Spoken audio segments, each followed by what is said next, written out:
Si pour les militants et sympathisants du Parti camerounais pour la réconciliation nationale, la date du 19 mars devait être ultime pour revendiquer les coupures intempestives d'électricité au Cameroun et espérer du gouvernement à l'avenir des meilleures réponses à cet égard, il faut plutôt dire que le sous-préfet de l'arrondissement de Yaoundé 5 a refroidi l'élan. C'est à travers un message porté agressé par le sous-préfet à tous les membres état-major de sécurité de son territoire de compétence que l'information a été rendue publique. Initialement prévu le 12 mars dernier, jour des élections sénatoriales sur toute l'étendue du territoire, cette marche, dont Cabral Libi est l'initiateur, a été interdite et renvoyée par le sous-préfet de Yaoundé 5. Comme alibi, le chef de terre avait évoqué l'argument de perturbation de l'ordre public, provoquant notamment le blocage de la circulation pour des observateurs nationaux et internationaux dans le cadre du scrutin. Cela étant, le parlementaire n'a pas dissimulé sa volonté manifeste à faire ressentir le ras-le-bol qu'il porte contre ces coupures de lumière, prenant acte de la décision de l'autorité.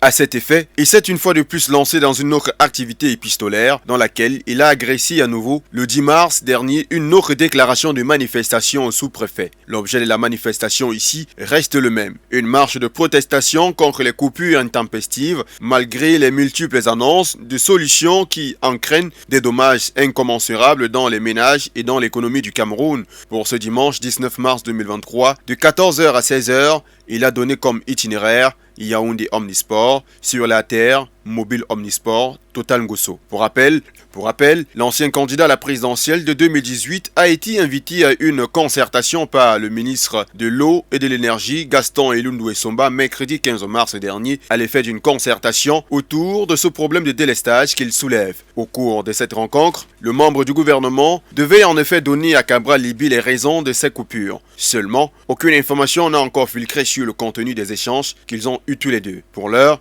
la marche du 19 mars est interdite, selon le sous-préfet de Yaoundé 5.